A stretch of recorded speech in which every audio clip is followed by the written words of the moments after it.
Welcome to a Prevent Connect podcast, where we explore the prevention of violence against women. This is a project of the California Coalition Against Sexual Assault. Welcome everyone, my name is Ashley Klein-Jimenez and you are joining us for our Prevent Connect web conference today titled Let's Talk About Sexual Health to Support Sexual and Domestic Violence Prevention. Prevent Connect is a national project of the California Coalition Against Sexual Assault sponsored by U.S. Centers for Disease Control and Prevention. The views and information provided in this web conference does not necessarily represent the official views of the U.S. government, CDC, or CalCASA. So I'm really excited for this web conference today. Our objectives are really to look at the connections between sexual health promotion and sexual and domestic violence prevention, have some real-world examples from practitioners who are integrating sexual health promotion and media literacy into work to prevent sexual and domestic violence, and then to identify existing resources. And again, if you have resources that have been helpful for you in this work, we'd love to know about those as well. Before I introduce our guests, I just wanted to start by saying that Prevent Connect has really been engaged in partnership building in the sexual health movement for many years. We are part of the National Coalition for Sexual Health, along with the National Sexual Violence Resource Center. And many of the Coalition for Sexual Health goals really align with our goals, such as promoting awareness and acceptance of sexual health as a core element of overall health and well-being across the lifespan, encouraging and normalizing dialogue about sexual health, and encouraging partnerships in order to embrace positive and effective approaches to sexual health. And so achieving those goals really go hand in hand with preventing sexual violence. So we also, because sexual health and sexual violence prevention advance each other's work, we at Prevent Connect have really invested a lot of time exploring the sexual health movement and how sexual violence prevention practitioners are building partnerships and incorporating lessons from sexual health into their prevention work. And so I've pulled some examples of podcasts and blog posts and an e-learning module that we've produced. But if you just search the term sexual health on the Prevent Connect website, you're going to get a lot more examples of work that is being done from practitioners across the country. And we also know that it's not just a good idea to connect sexual health promotion to sexual violence prevention, but that the evidence shows that it works. So CDC's technical package, Stop SV, identifies teaching skills to prevent sexual violence as a strategy, and social emotional learning, teaching healthy, safe dating, and intimate relationship skills to adolescents, and promoting healthy sexuality as approaches to prevent sexual violence. And if you are not familiar with the technical package, I'm going to put a link to where you can access that and download it now. And one place where we might expect some of this learning to happen is in sex education in schools. And our guests today will be discussing some of their experiences working with youth. But earlier this month, an article in Trauma, Violence, and Abuse was released that looks at K-12 comprehensive sexuality education as a primary prevention strategy for sexual violence perpetration, and advocates for further research in this area. And you can access that article if you're interested in this link that I am providing you. I'm multitasking if you can't tell today. But I think at the same time, and some of you may have seen this article recently, I think it was just a week or so ago that it was going around on social media. We know that comprehensive sex education is not necessarily a current national priority, as we've seen the elimination of programs and a push towards abstinence-only education. So this article that is from the Center for American Progress, it's looking at an analysis that they recently released of the current state of sex education standards across the U.S. And what they found was that only 10 states and Washington, D.C. reference healthy relationships, sexual assault, or consent in their sex ed programs. California, New Jersey, and Oregon were found to be the only states with comprehensive sex education standards. So how about if you read that article, I'm going to go ahead and lower your hands, but if you read that article, if you came across that article, let us know by a show of hands, because I know that was something that was being shared a lot in spaces. And so it does look like some of you read that article, and I'll put a link to where you can find it in case you did not see it. I also think right now that we have an opportunity to advance the sexual health and sexual violence prevention movements. And there continues to be a lot of attention around sexual harassment and violence, and people are looking for solutions. And I'm sure that you all are hearing these conversations and maybe engaging in conversations that might not have happened a few years ago. So we're really kind of at this strange moment where there's opportunity there. When we know what some of those solutions are that people are looking for, right? That's the work that we're all doing. Many of us are working against harmful social norms. And to really boil it down, what I think about is that, we know that we want to get rid of all the bad stuff, but it's also really important that we know what we want to replace it with. And so, how can we think about what are the healthy, positive social norms that we want to promote? I think a starting point is really normalizing conversations about sex. A culture that can't talk openly about sex can be really dangerous. And not just when it comes to communicating about consent, but also for survivors of sexual violence. I recently was reminded in an article about Elizabeth Smart and how she's been advocating for sex education for years because the abstinence-only education she received in school really compounded the guilt and shame she felt after experiencing sexual violence. It's hard to experience sexual health if we aren't comfortable talking about it in the first place. And so this is an article that I found that was really looking at some gatherings that people were doing in their communities to talk about sex and to really foster conversations that would normalize conversations around sex and sexuality. And these posters from Make Your Move Missoula, I recently saw them at a meeting that I attended, and I think that they kind of get to the heart of normalizing conversations about sex and thinking of consent as a healthy norm. It's really moving the conversation around consent from simply not doing something wrong to increasing pleasure.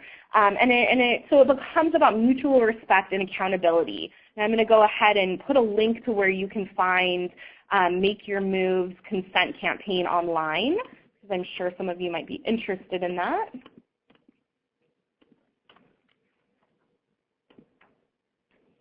I think Teen Vogue is another example of efforts to normalize conversations about sex. It's really become a valuable source for sex education online. And under the wellness section, you can see this screenshot here. Under the wellness section, they have topics that they cover related to sexual health and identity, as well as relationships, mental health, spirituality, and physical health. And they're really offering a range of articles on sexual health-related issues and helping to normalize conversations around sex and sexuality. And they've made some waves recently with some of the articles that they've published. And so some of you might be familiar with some of those conversations. And some of you may have also come across and read the Washington Coalition of Sexual Assault Program's spring edition of their Partners in Social Change publication. This particular edition is dedicated to the alignment of sexual health and violence prevention. And I really loved this quote from Meg Foster from the Oregon Sexual Assault Task Force. Meg said, "Our goal is not that we are defining healthy sexuality for everyone else, but that we're fostering environments where people are successful in defining it for themselves." So with that in mind, with this idea around creating environments to support healthy sexuality, whatever that might look like for an individual, I'm really curious to hear from you all. How do we create environments to support healthy sexuality? What are your thoughts on what that would look like?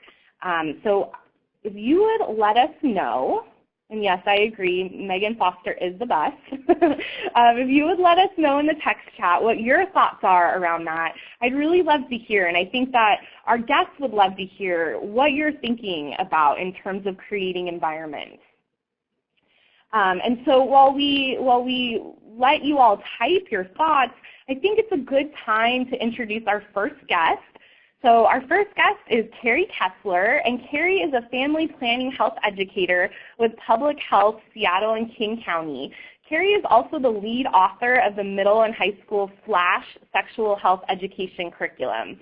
Carrie, welcome and thank you so much for being here. How are you today?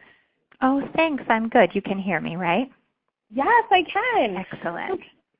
So Carrie, it would be really great to hear your thoughts on how sex education and sexual health fit in with sexual violence prevention and to learn more about the FLASH curriculum. So I'm going to give you all of the control now.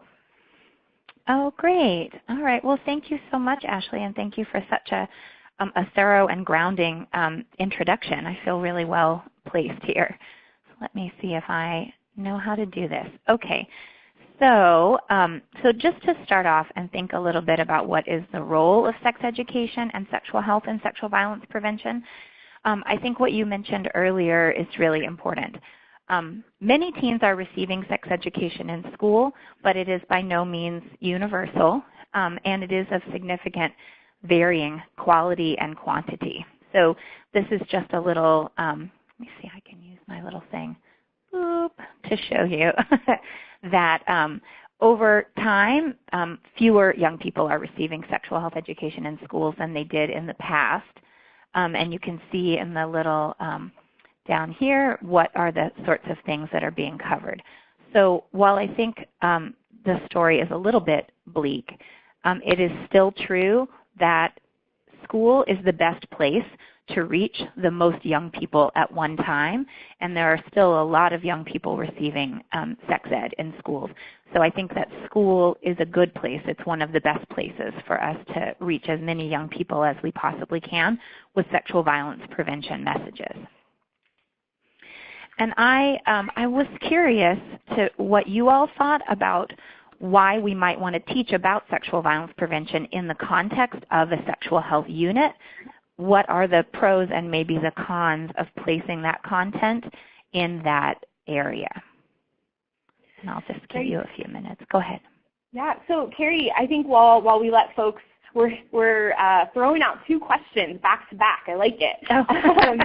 But looking at our first question around how we could create environments, I think a lot of what I'm seeing from folks in the text chat is really getting to this idea of like sex positive spaces, and so being open, being comfortable, modeling that it's okay to talk about sex, being non-judgmental, being inclusive of what sex is and what it can look like, and then also addressing norms that come with gender, and being really open to having those conversations. Those are some of the things that I saw from the first question that we asked. Mm-hmm. And it looks like, now I don't know if you're seeing this, Carrie, but people are saying that, and it's going quite quickly, but it's important in a sexual health unit because, again, that echo of we're not talking about this. We're not talking enough about sex. Administrators might be more open to conversations about sexual violence prevention, and it can be used as a way to get in to talk about other sex ed topics in a comprehensive manner. Right? That's maybe a strategy. Yeah, I see a lot of comments. I see a lot of really good comments, and I feel like I see a couple of streams too.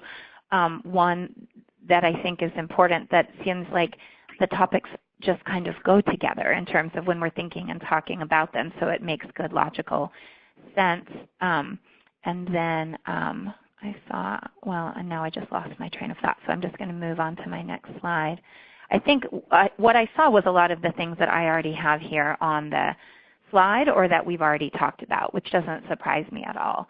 So like you had already mentioned, Ashley, the CDC says that promoting healthy relationships is in fact sexual violence prevention, so that when we're delivering high-quality sex ed in schools, we are in fact already doing a big portion of our sexual violence prevention work, and so that's only strengthened by a more strategic and focused lens.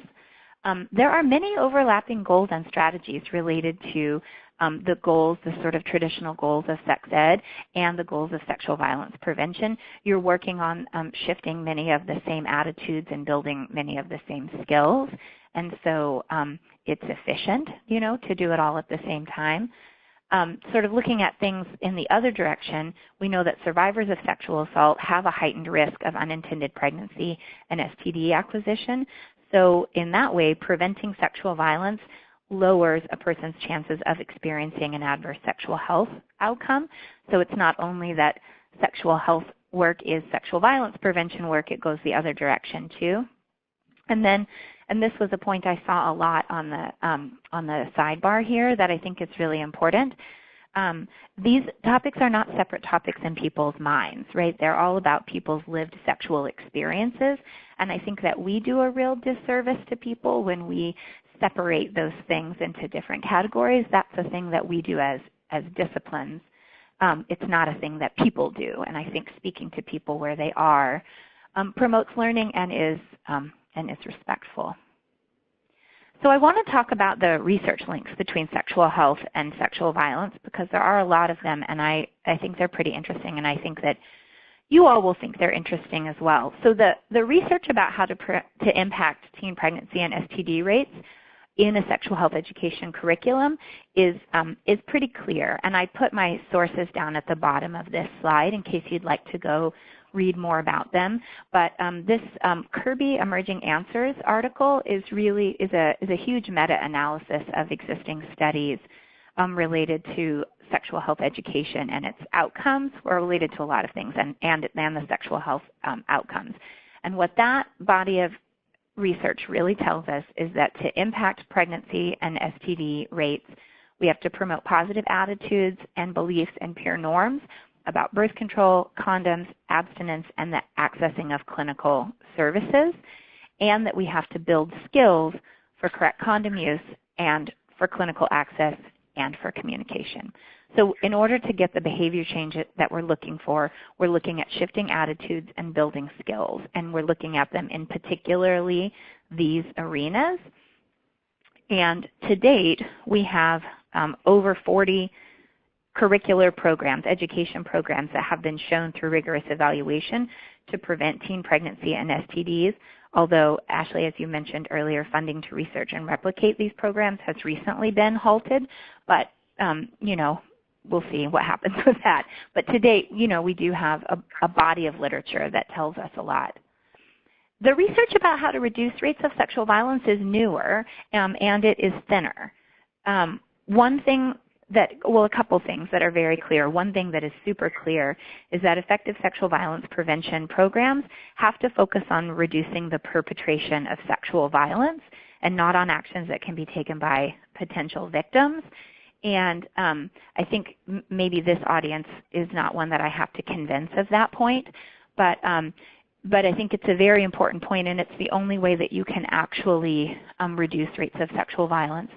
Even if you were effective in teaching someone how to reduce their own victimization, and there's not any literature to suggest that you can effectively do that, even if you could, you couldn't actually reduce overall rates of sexual violence if your rate of perpetration hasn't shifted. So I think that's a very important point.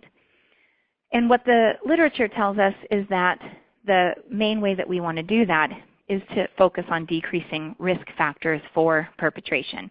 And we can look more at what that is.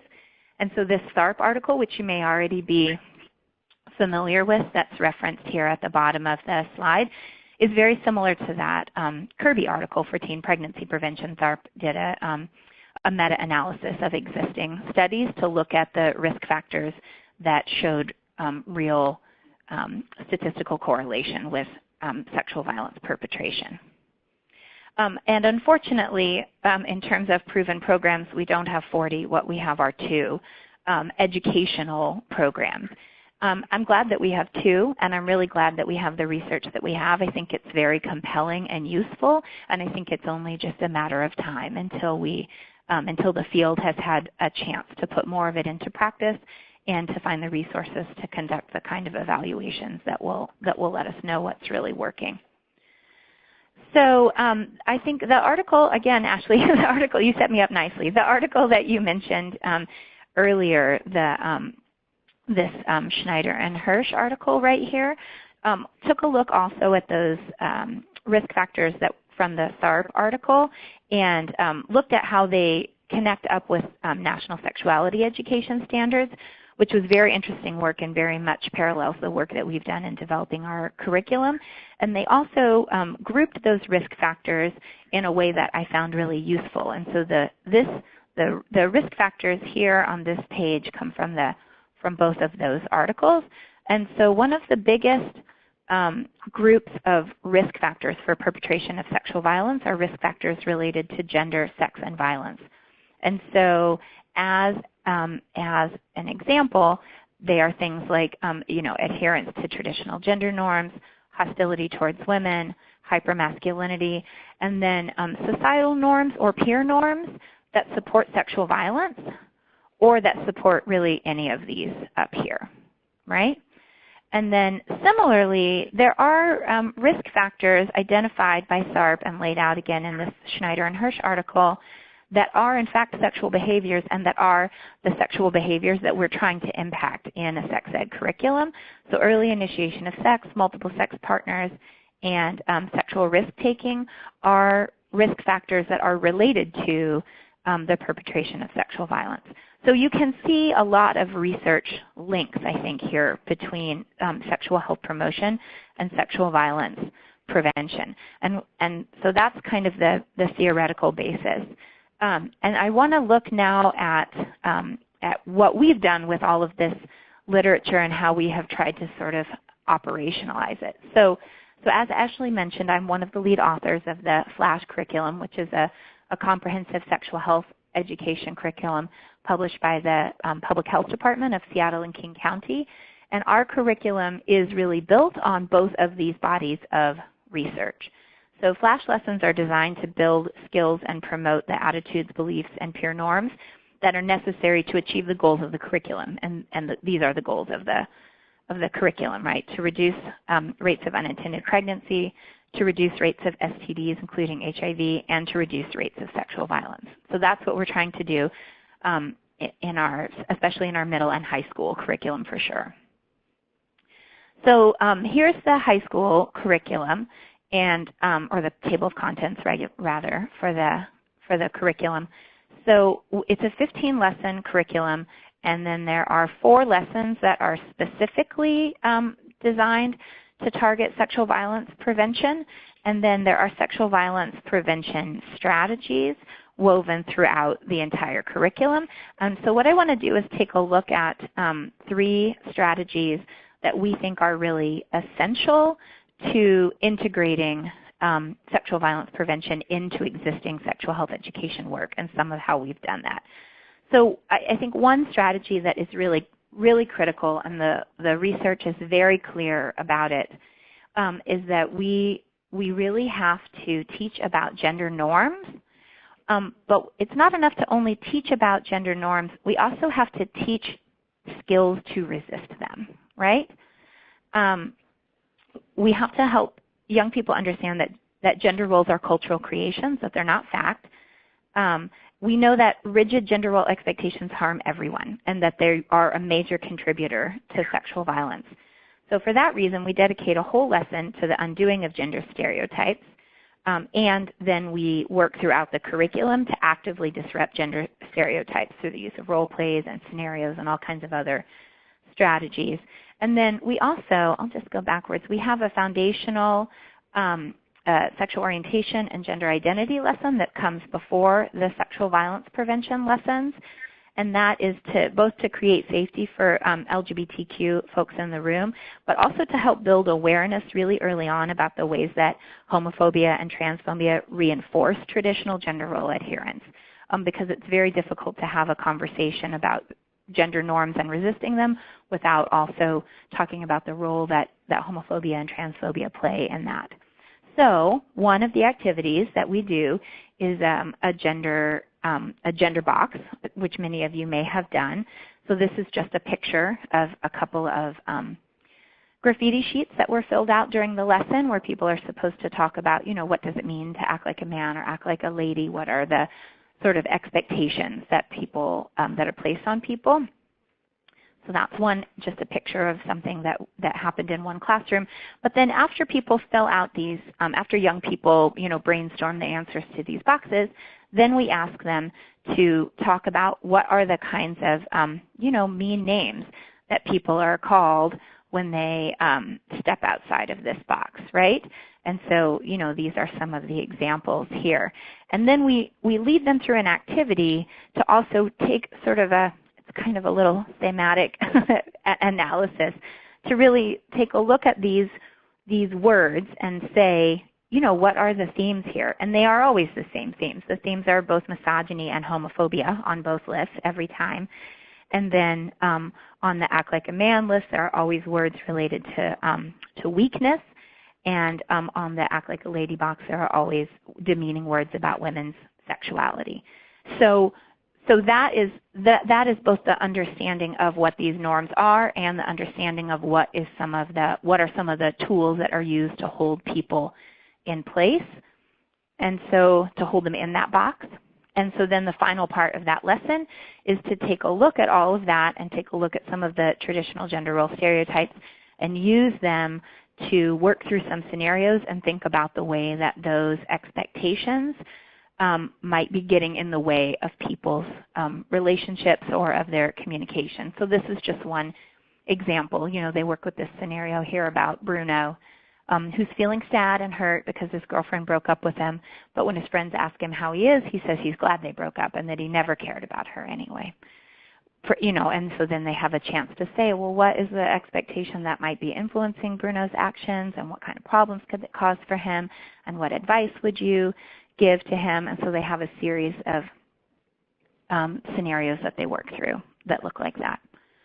I think another really critical skill or component rather of integrating sexual violence prevention into sexual health promotion is to teach about consent and to build skills to recognize it. And this is related to the previous point, because we know that traditional gender expectations of men place them at risk for not recognizing or respecting consent or the lack thereof.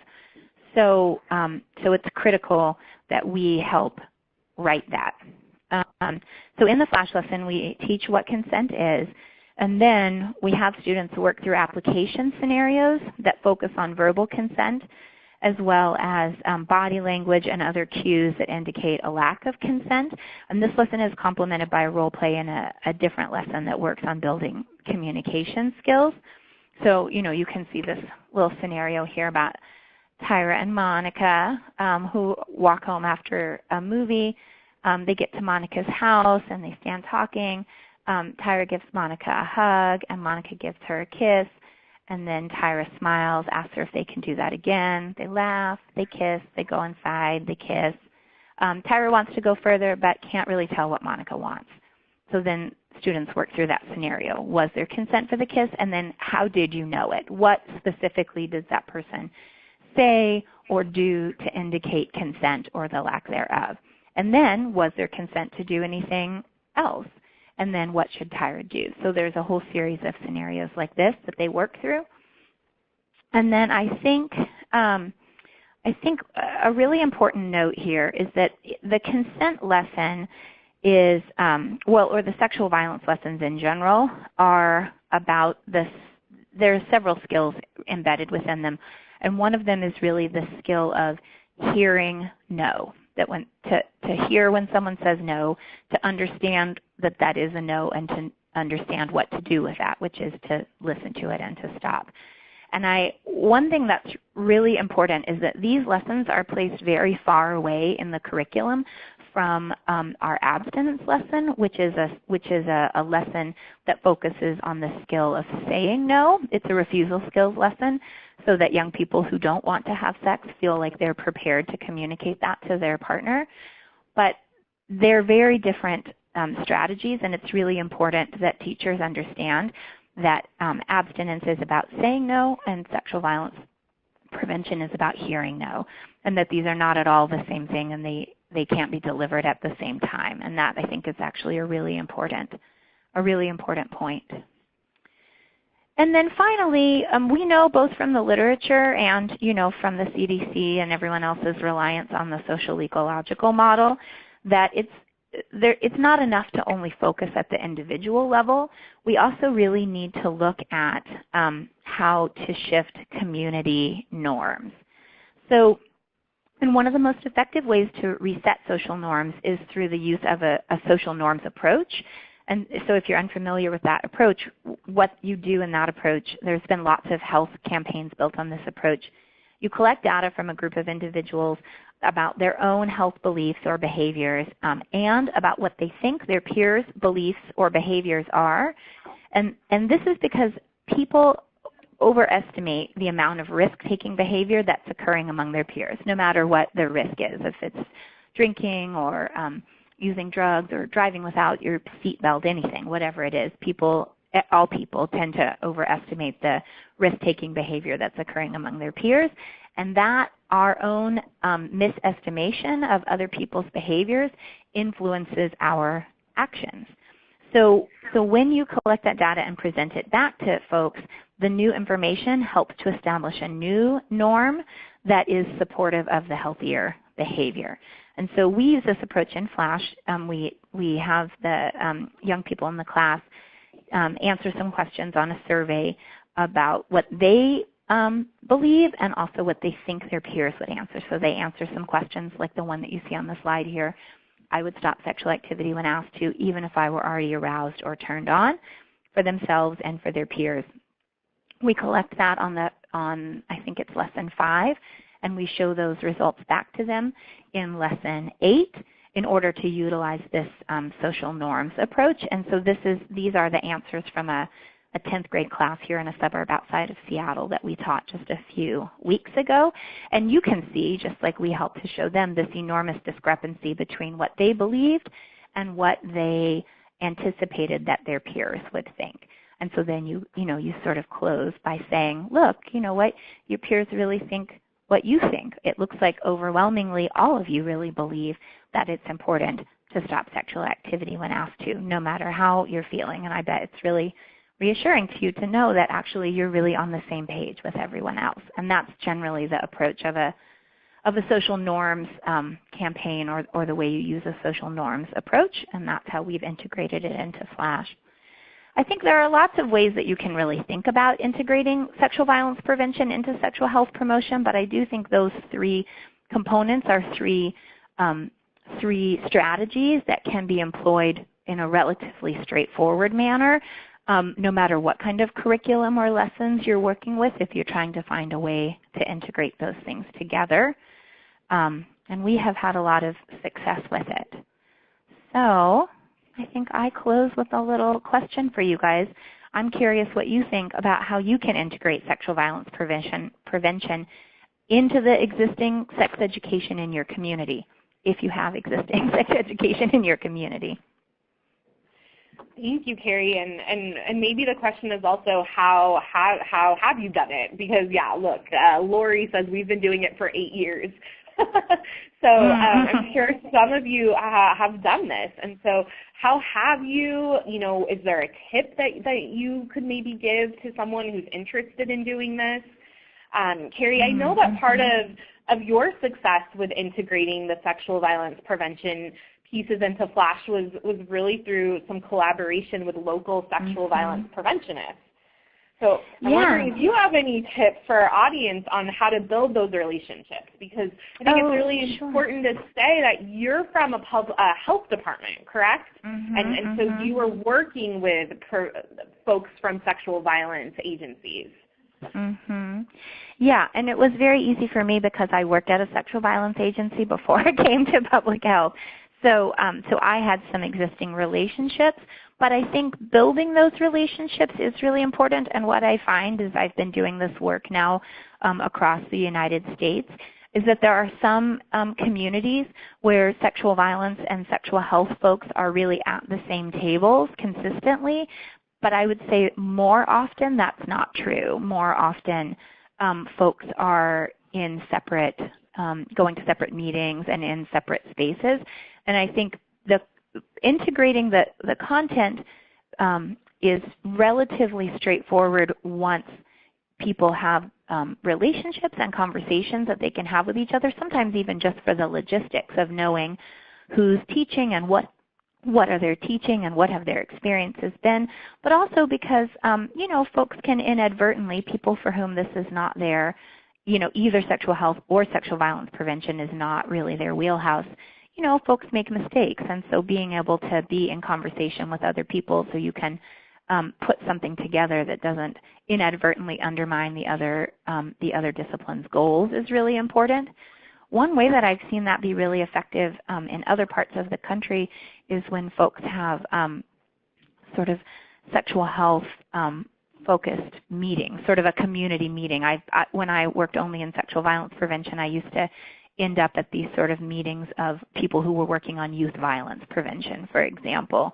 But putting together a meeting, a working group focused on sexual health that includes sexual violence prevention, or depending on the size of your community, a group that's focused on adolescent health can be really useful, or looking at the existing groups and asking who's not at the table, who should be there. And I would say that besides putting sexual health and sexual violence at the same table, also being really clear to pull in any folks who are doing work with LGBTQ youth, work in the foster care community, really putting all those folks at the same table is a very helpful strategy. Great, thank you. And some of the things that have come up in the text chat, Kelly actually says, I coordinate a local healthy sexuality coalition with community sex educators and doing work to build a relationship with the school district's curriculum coaching department. I also thought Christina said that we've done it the other way around. We're bringing sex education to individuals with disabilities as a component of sexual violence prevention. And then of course, I think it was Emily who talked about most of the schools in their area are required to teach abstinence. And so they are using an altered version of safe dates to do some type of sexual violence prevention programming, but that's really all that's going on outside of the abstinence. So there's a lot coming up in the text chat, and so I think it's really interesting to see how, depending where folks are when it comes to sex education, that can really have an impact on what folks are able to do. And what their strategy has been. So thank you so much, Carrie. We are going to come back to you towards the end, but thank you so much for sharing about Flash and those strategies. I really think those strategies get to the root of the issues that we're working for and against. So that's exciting. It's inspiring to hear about such a successful and widely used comprehensive curriculum. So I am going to go now to our next guest, and I'm excited because I think in some ways our next guests are really expanding what comprehensive sex education might look like in their work around media literacy and specifically porn literacy. So I'd like to introduce Emily Rothman. Emily is a friend of Prevent Connect, and you may have heard Emily on previous Prevent Connect web conferences. Emily is also a professor at the Boston University School of Public Health. I'd also like to introduce Nicole Daly. Nicole is the former director of Start Strong Boston. And then Jess Alder, and Jess is the acting director of Start Strong and Men's Health Crew at the Boston Public Health Commission. They're also the authors of a porn literacy curriculum that has been piloted in Boston. And I know that there's been a peer-reviewed article, and they're continuing to refine that curriculum. But I'm sure they're going to tell us more about that process of developing the curriculum. So thank you, Emily, Nicole, and Jess for being here. Emily, I'd love to turn it over to you and have you talk us through some of the research around pornography that's really helped frame the work that Nicole and Jess are doing.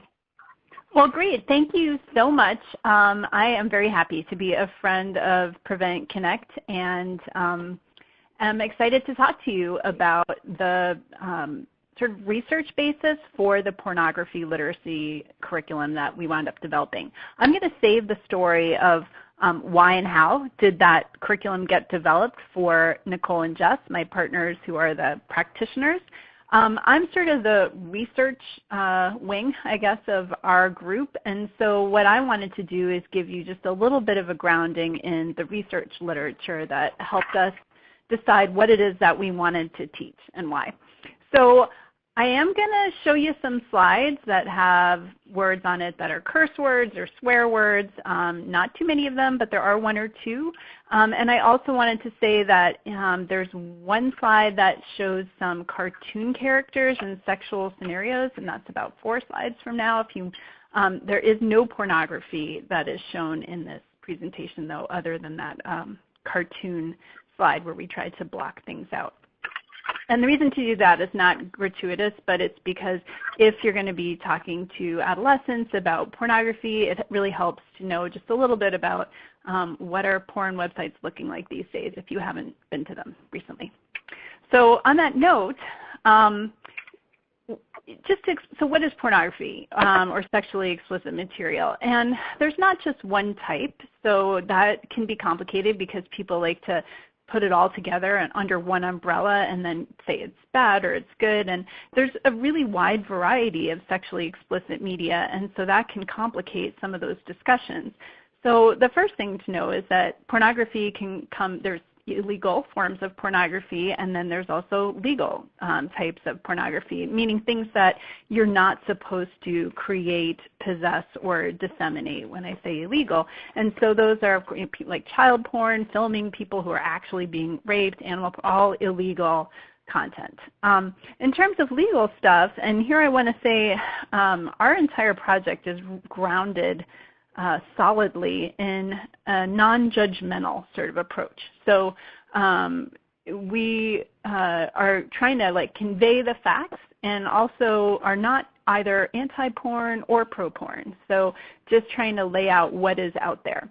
So if you went to certain websites, some of the pornography that you would see, these are some of the more BDSM fetish or kink types that are out there that are legal. There's been some debate about whether showing people being waterboarded actually is legal pornography or not. The other kinds of legal content to know about it, there's things called barely legal, where people who are just over the age of 18, which is the legal age to appear in pornography, dress up as if they're younger for people who are interested in seeing really young people having sex. So this is just a small grounding. If you haven't been browsing porn websites, then perhaps helpful to know that the largest is called Pornhub. So Pornhub is the number 31 website in the world. It's 2 lower down on the list of top websites from Netflix, so it's right under Netflix. And its estimated value is $4 billion. So they actually Pornhub owns all the other popular porn sites that you may have heard of, like RedTube, YouPorn, all those other ones. I should say that there are other types of porn. This is mainstream porn, and it's important to acknowledge that there's also alternative forms of porn, like there's the Crash Pad series or Pink Label TV, where people are purposefully trying to show, porn that is non-objectifying, and so there's a pretty wide variety out there. Anyway, we're focusing on this mainstream pornography in the Pornhub network. If you went to that website, this is what you would see just on the front page, all these different categories. And when we started working together, we realized that we had to get a little bit knowledgeable about what do all these words mean when kids ask you, what do these things mean? How are you going to define that for them? When you go to their website, the other thing that happens is there are pop-ups that come on the side. And some of them, I just, in creating this this presentation hadn't been there in a little while, and I realized that, wow, they've really gotten pretty sophisticated. Both there's some virtual reality sex games that you can play, so actual video games, and then there's also cartoons. One is like Jasmine and Aladdin or Superman and stuff like that. This is like sort of advertised right on the main website of Pornhub. Okay, so why are people so worried about pornography? There's been a number of different states that have put forward these resolutions to declare pornography a public health crisis. And why are they doing that? Well, there are folks who say things like they are worried that pornography is causing relationship dissatisfaction and therefore the breakdown of families and communities. That actually led to someone, a state legislator in Tennessee yesterday, saying that they thought that porn was causally associated with school shootings, and there hasn't been any evidence to support that. That was sort of widely talked about and on CNN and stuff. But people are also worried that pornography is increasing human trafficking, porn addiction, which is not actually included in the DSM-5 or the Diagnostic and Statistical Manual as an actual addiction, even though people can become compulsive users. It's not quite called an addiction.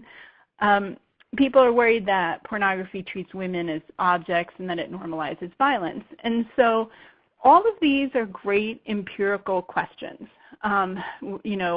Understand why people are worried, but then the next step is, well, what do we know about whether these things are true and what's the evidence to support them? So just in terms of what does pornography show, there's been 31 different studies that where people sit down and they analyze the content of pornography and try to summarize for other people, well, what do you actually see when you see pornography? The most famous of these studies is one that was published in 2010 by Anna Bridges, and she looked at 50 movies and analyzed 304 scenes, and basically she found that 88% of those mainstream, the point is that she hadn't gone to like kink.com or a specialty fetish BDSM website. This was mainstream pornography, and 88% of it was showing physical aggression. And when that happened, men perpetrated 70% of the aggressive acts, and 94% of those acts were directed at women.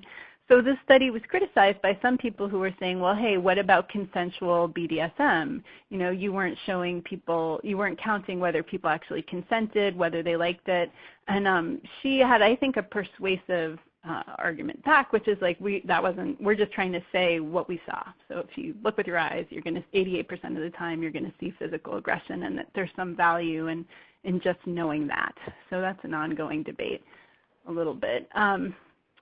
Paul Wright did a meta-analysis recently where he looked at 22 different studies from 7 countries, and they were cross-sectional studies, longitudinal studies.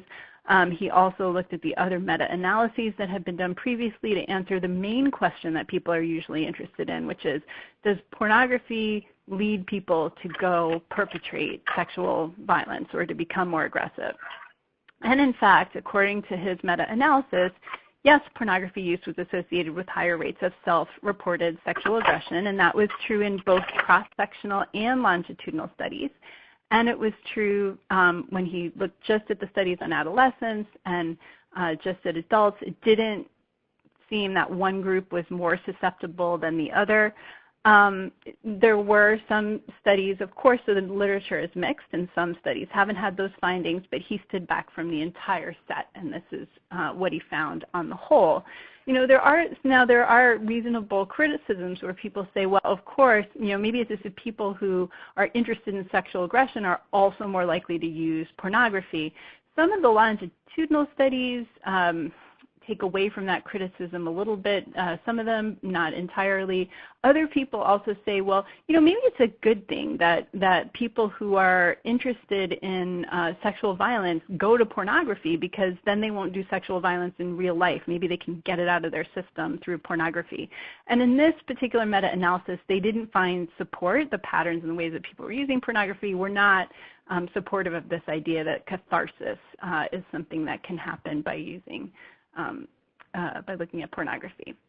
So there are others. I can go on for days with my literature reviews, and I'm going to stop after 10 minutes. So I'm just giving you a little bit of a taste of some of our research base. But one of the other studies that we draw on for our pornography literacy curriculum is this one, where there was a content analysis of 400 different videos, and they were analyzing them this time not for are they violent or not, but other kinds of features of pornography. And what they found is some pretty big disparities for men and women. So for example, is there a close-up of genitals? And 61% of the videos showed a close-up of women's genitals, but only 19% showed a close-up of men's. Women much more likely to take a submissive role in these videos that they saw. So they were 400 clips from 100 videos. And then showing women's pleasure, women's orgasm happens a lot less often than showing men's pleasure.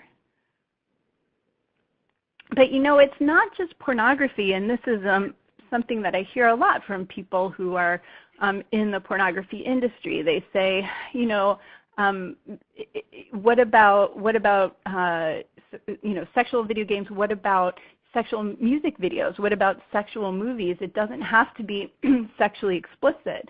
And in fact, that is true. That's borne out at least by some of the research. So this was one study where they looked at, so female token resistance is saying no when you mean yes, that idea. And they did, looking at over 1,200 Dutch adolescents, and it was longitudinal over time, they found that the kids who saw it was music videos featuring men, and then also, in particular, male sexual videos, like sexual music videos, that both males and females were much more likely to believe in that female token resistance piece. So maybe it's not just sexually explicit media, but other forms of media as well that can be problematic. Fair enough. So I've done a couple of studies myself. And I wanted to go over the results of two of them. So one of them was published in 2014, and this was a sample of 16 to 18-year-old youth. They were Black and Hispanic because the hospital where I work happens to have a patient population, the majority is Black and Hispanic.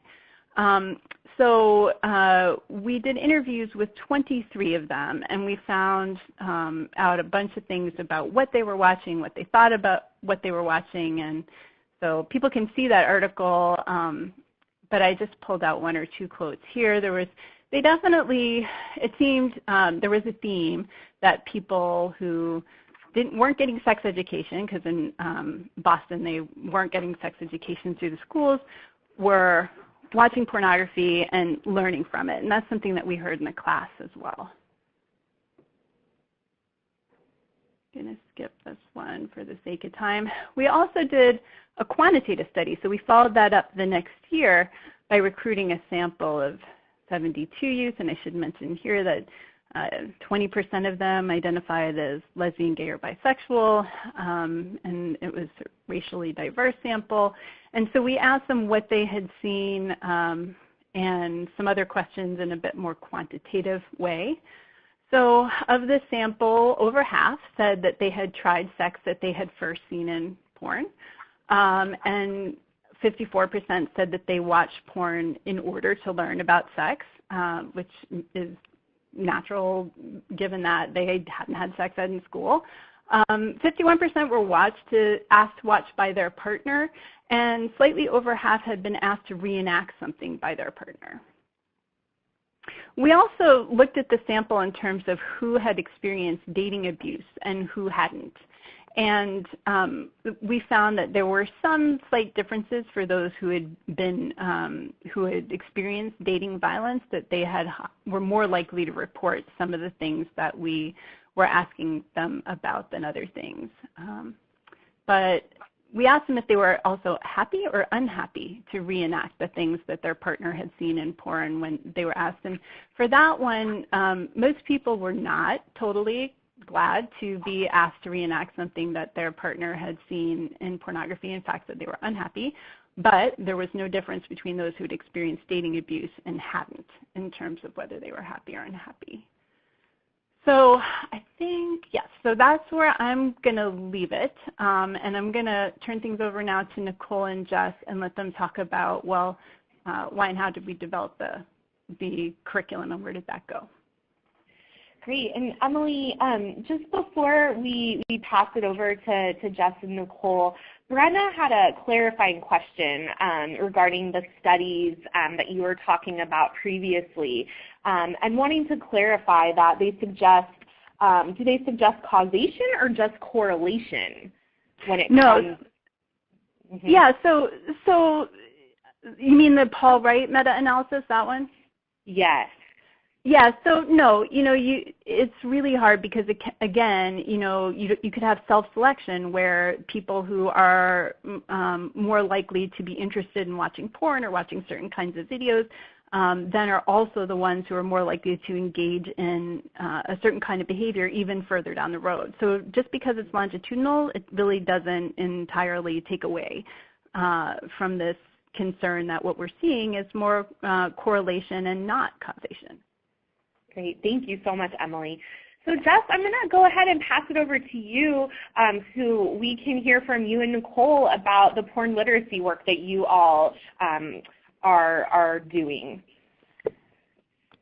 Excellent. Neat. Thank you so much, and thanks, everyone, for tuning in to today's webinar. We're really excited to be here. So I'm just going to explain Start Strong a little bit. Start Strong is a high school peer leadership program that aims to prevent teen dating violence and promote healthy relationships. We were originally funded by the Robert Wood Johnson Foundation, which charged 11 sites across the nation to end teen dating violence. And Start Strong is still going. We've been picked up by the City of Boston and other federal grants. We're most well known for our Healthy Breakups, our Breakup Summit, which is where we bring together around 200 young people to start conversations on how to have a healthy breakup, as well as our porn literacy, which we'll be talking about today, and then The Halls, which is a web series that unpacks unhealthy masculinity and how that intersects with teen dating violence. And season 2 of that web series launches July 26th. You can find that at thehallsboston.com. But jumping into porn, that's why we're all here. I'm going to hand it over to Nicole, who's going to kick it in. Awesome. So yeah, we have been doing this work for about 7 years when we started just kind of seeing anecdotally that the young people in our violence prevention program were mentioning exposure to porn. So, I was at a community center one time and we were watching a video, which was, it was a movie that had been screened. It was PG-13, but it was from the 80s. From the 90s, so it was showing a sex scene of someone's first sexual encounter. And so one of the young men kind of mentioned that the guy was underperforming in the film. And so then I was like, this isn't a porn film. And he was like, oh, yeah, you're right. And so for me, I started realizing that a lot of the young people in our violence prevention program were also being exposed to pornography and just wanting to think about that conversation.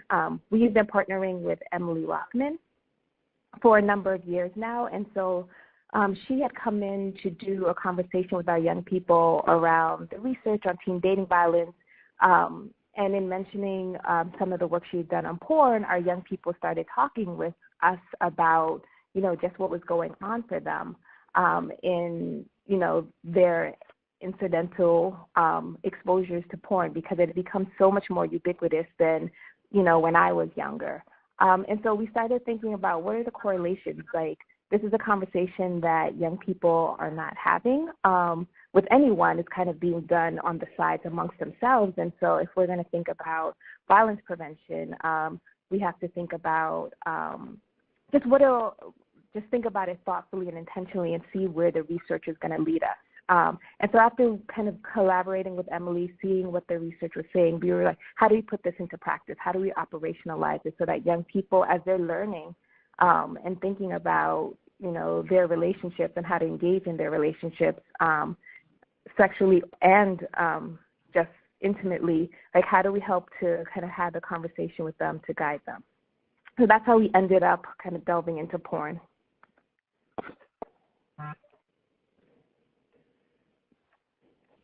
So I'm going to hand it over to Jeff. Okay. If you want, actually, I'll just be controlling the slides. Sure. To keep it just with one person. So why porn? Nicole kind of touched into that. We know based on the population that we're working with, approximately 30% of them are consuming porn, and that's going to be their number one educator when it comes to how they want to be sexually active with somebody. And so we really want to make sure that we're presenting a way for them to critically examine the messages that their media diet is. So again, with Emily, we're not pro-porn, we're not anti-porn, but we are very much about having critical conversations that examine media messages.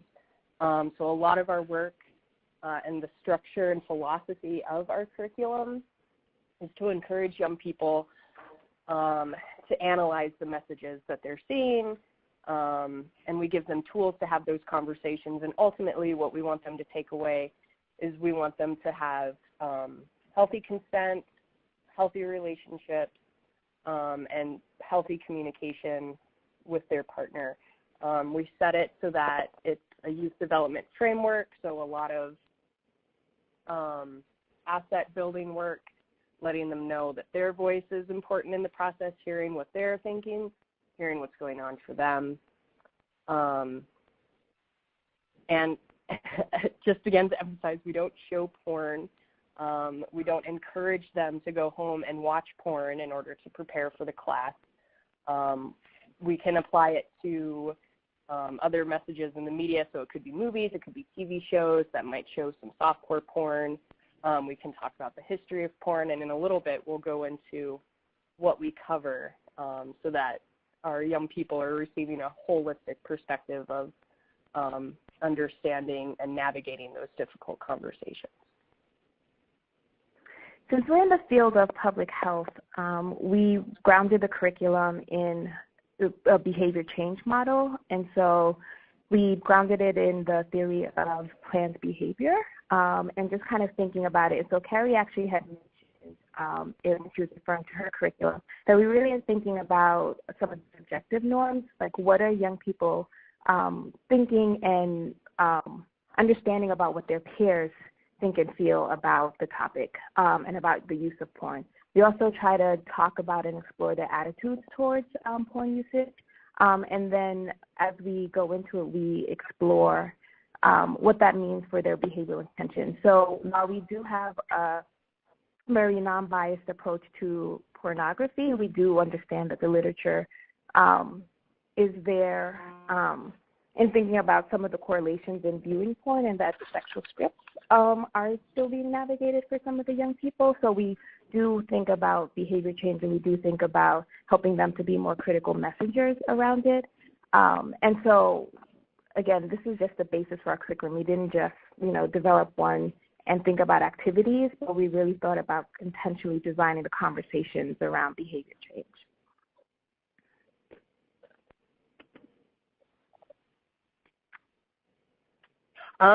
So the mission, we are sex positive. It is a working document, so we try to stay up to date with all current literature.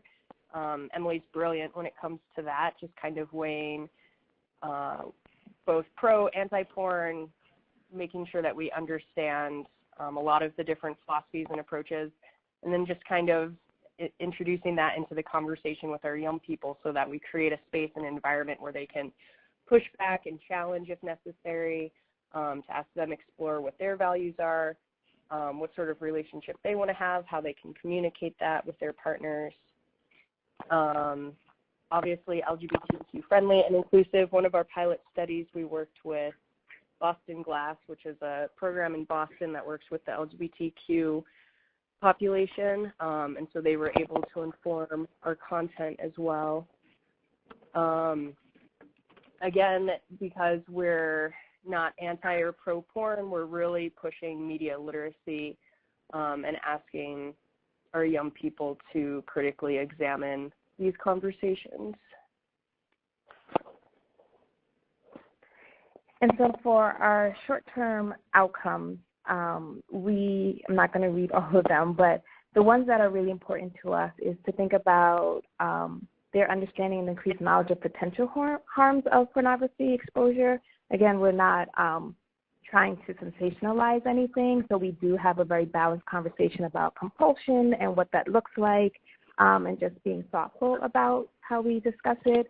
We are thinking about decreased intentions to use violence in dating relationships, so that's where the explicit conversations about, the depictions of violence against women and individuals in porn, and what does that mean, and decreasing attitudes that are supportive of dating and sexual violence.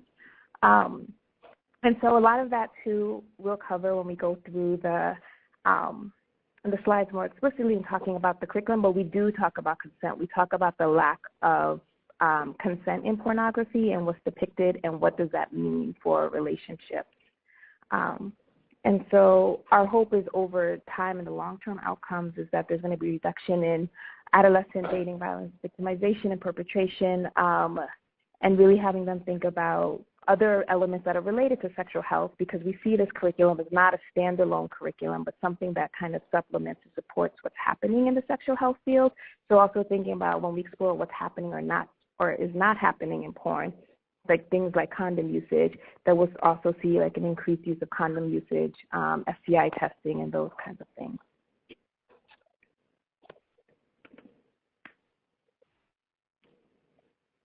Alrighty, so our porn literacy workshop in practice, we're going to kind of breeze through what we cover in each session. So again, I've been saying it a lot, but I really want to emphasize that we're inviting conversations around sexually explicit media.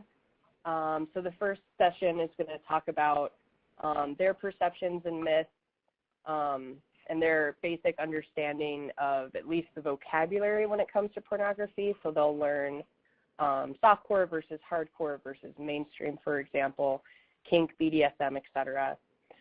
Session 2 is when we explore the history in sexually explicit images, and that's a really fun session because we get to compare what is considered art versus pornography, what was art back in the day versus what might be art today versus porn, and it allows young people to understand how visual media is presented and marketed towards them or towards different populations, and what messages are they trying to imply with those, and how do they feel about those messages.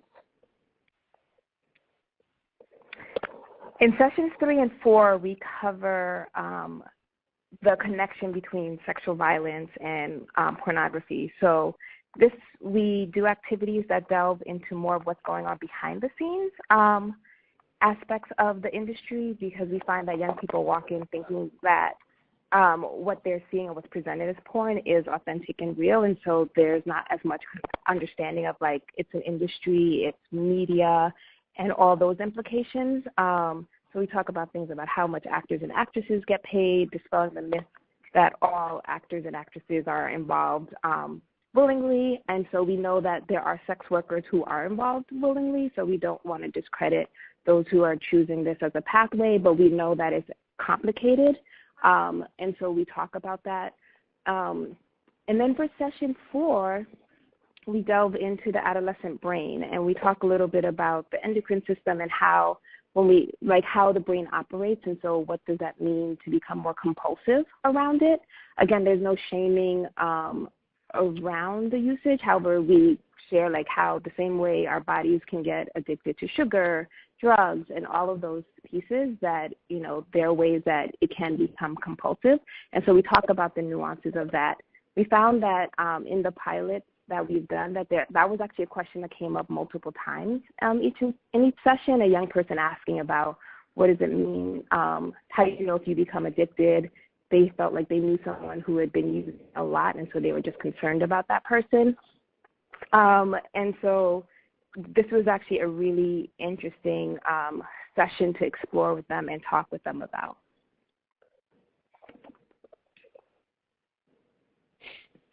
Session 5, pornography isn't reality and the link to commercial sexual exploitation.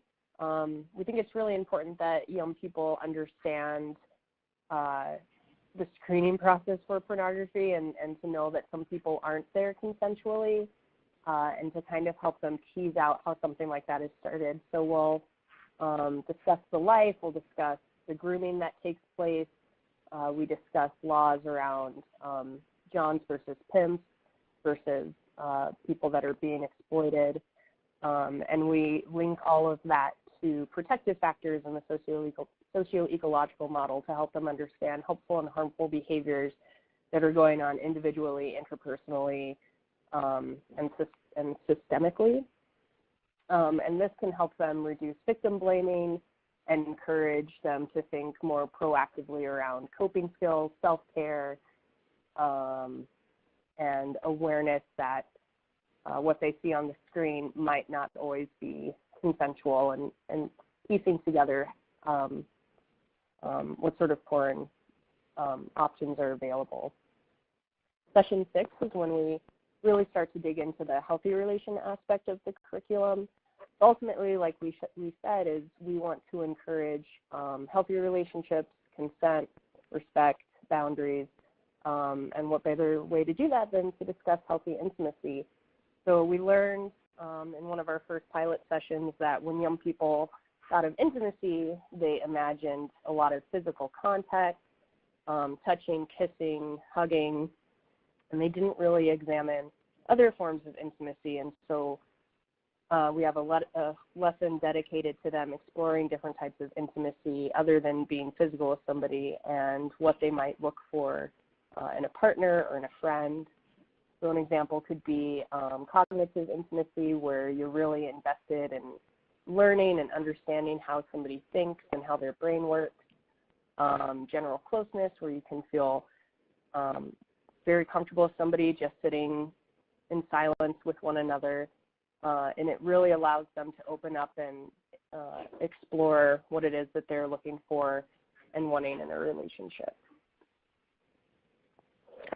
In session 7, we cover healthy flirting, dating, and caring for other people, because we realize it's important not to just talk about what not to do, but really to explore what are ways that young people can operate in healthy relationships, and especially with approaching people. So we kind of start off talking a little bit about harassment and, typically what a lot of the young women experience when they're being approached from individuals based on their physical appearance.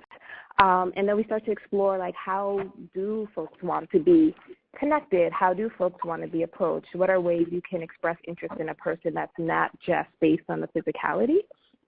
And then session 8 is really focused on revenge porn and sexting. And so we talk about what the laws are, but then we delve a little bit deeper, because we know that, the issue's still happening. Young people and adults are still sending pictures. So we start to talk about the values behind it. What are some of the ways that a person could feel coerced into or manipulated into sending a picture? What does that mean? Why might someone feel pressure around it? So we try to get into the values around it as well, to just kind of explore and give young people ownership around their own bodies, to feel more confident not sending pictures if they don't feel comfortable, but also understanding the ramifications if they do send those pictures, and then also to discourage the sharing of pictures if someone were to receive a picture from someone. So it's really, this one gets at revenge porn, and it gets at kind of those implications. And then the last session, because again, our goal is to think about some of the reductions around pornography usage, we talk a little bit about peers in pornography, and so what to do with how to refuse, defer, or delay, connection to it. So what we found from the young people is that even if they themselves were not looking to watch porn, that in so many ways it was showing up on their feeds. People would send clips to each other, oftentimes as a joke, like, haha, look at this. So there are ways that they were being exposed to it at times that wasn't necessarily in their control or feeling pressured around it. So we talked a little bit about what it would mean if to refuse flat out, say, no, I don't want to watch that, or what it would mean to defer and say, oh, I'll watch it later, and choose not to watch it, or to delay as well in terms of making excuses in the moment if they didn't want to watch pornography. And then also in the context of partners. So Emily shared a little bit about how sexual coercion could happen in a relationship, especially around pornography. So we found that's a more common scenario as well, where it could be your partner wanting you to engage in a sex act. And so these techniques as well were ways we talked with them about how to, establish their boundaries and really navigate it if they were feeling any level of pressure. So we know that in an abusive relationship, this is not something that is negotiated easily, and so we are very explicit around that. But then if you have a young person who's in a relationship that is, just your average teen relationship, that these are some techniques that could be helpful in establishing their sexual boundaries and helping them to negotiate it. And then also, kind of as Carrie mentioned too, when we get in the curriculum, when we're talking about consent, we very much talk about what it means for the person who's asking to really be cognizant of what they're asking, how they're asking, their willingness to take no for an answer. So we do both of those within the curriculum as we're using porn as kind of the backdrop.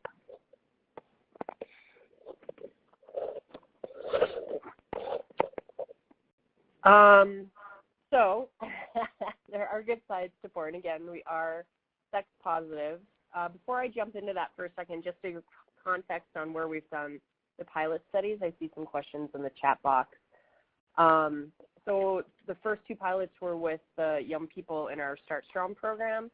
It is an after-school program, and we had guardian permission forms for youth to participate and for them to participate in the pre and post test. And then the other two programs where we've delivered the training is also at after school programs where guardian consent for both pre and post test as well as participate in the class. So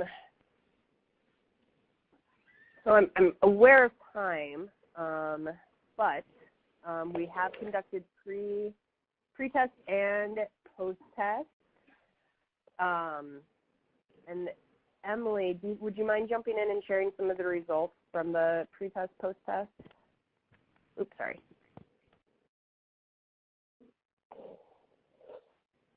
I think I'm going to, for now, just for time, direct people to we can send a link to the study so people can look at it, because it's a little bit too much to try to go into it, I think, right now. Okay. That makes sense. All right, so I think this is the last slide. Close out. Yeah, so with lessons learned, young people didn't have a good grasp of emotional intimacy. Jess talked about that a little bit, and so we expanded it to really help them think about all the different forms of intimacy that could be explored within a relationship, because, again, a big aspect of our work is around healthy relationships promotion. We found that a lot of questions came up around sexual health and just kind of just basic questions around how sex functions. And again, this curriculum is not teaching young people how to have sex, so we found that we were trying to think about ways to kind of negotiate and talk about that, but also give them the information that they needed. In the age of Me Too, there was still a lot of conversations around sexual harassment, and when we got into that lesson, really thinking about understanding what intention might be around approaching someone based on their physical appearance, but what that meant for the person receiving it. And so there was a ton of good conversation and education that happened in that realm. And then it was a lesson learned for us as adults. This is not a top-down curriculum where we're walking in to force young people to believe a certain way, but it's about evolving the conversation and talking about it. So we learned a lot as well. So, for example, when we first started, I did not know how much, social media and just the exposure that could happen over late night conversations and how young people could get exposed to pornography in that way. It used to be you had to search it out and seek it out, but in a lot of ways, like, friends could pass things around. And so there was just a lot to learn. And so I think as you're talking and as the connection builds with the young people and they realize it's a safe space, there's a ton that will come out, and there's a lot of education that could happen around it as well. Derek, I noticed that you're talking a little bit about race, and that is something we do talk a lot about as well. So when we talk about the industry behind it, we talk about the intentionality of messages that are there. And so one of those is around race and what are the scripts that are being promoted in the industry. We share articles at times to talk about what some of those oppressions look like. Great. Well, thank you, Nicole, Jess, and Emily. That was a lot of information. And as you can see, I mean, there's been so much discussion in the text chat, which is great because Prevent Connect really is a place for discussion. And so it's good to see a lot of people connecting, lots of questions being asked. And, unfortunately, 90 minutes goes by really quickly. But I know that there are some questions that we did not get to, and I will be working to get answers on those questions to you all. So please know that we're not just not addressing them. I wanted to, in the last minute or so that we have, just share some more resources. So, of course, and I've shared it in the text chat, but the curriculum that Carrie is an author on, Flash, you can find that website. I'll put a link to it again in the text chat if you're interested in learning more about Flash. We also did, years ago, we did a podcast on Prevent Connect with Carrie and some sexual violence prevention practitioners who I believe may be with us in this web conference, talking a little bit more about sexual health promotion and sexual violence prevention and partnering and working together.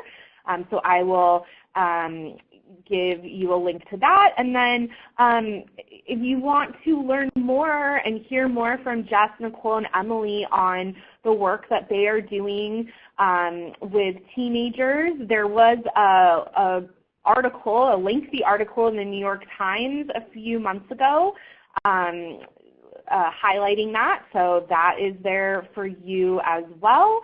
And then, of course, the Washington Coalition's Weaving Together Sexual Health and Violence Prevention publication is a really excellent resource with a number of articles looking at different work being done. So that all is available to you as resources. I will also be pulling out resources that folks have shared and making that into a document. And when that is all available, including the recording of this session, you will all receive an email letting you know that you can access that. And typically that takes us about a week or so. In the meantime, if you have any questions or any follow-up, feel free to reach out to me. As I said, if there were questions that you posed in the text chat that we didn't get to, I will be working to get some responses for you. And you will also receive an evaluation survey in about 15 minutes. We really do value your feedback. And there's also, at the end of that survey, there is a link to download a certificate of attendance if that is something that interests you. So thank you all so much. Thank you to our guests. That was a lot of information. It was so great to have each and every one of you on. It was wonderful to have the over 200 of you in our audience today. I hope you all have a wonderful rest of your Wednesday and hope to see you on our next web conference in June. Take care. This concludes our web conference for today. Thank you for listening to this Prevent Connect podcast. Prevent Connect is a project of the California Coalition Against Sexual Assault, with funding from the Centers for Disease Control and Prevention. The views presented on Prevent Connect are not necessarily the views of the United States government, the CDC, or CalCASA. To learn more about Prevent Connect, visit www.preventconnect.org. For more information about CalCASA's mission, or to show your support, visit calcasa.org. That's CalCasa.org.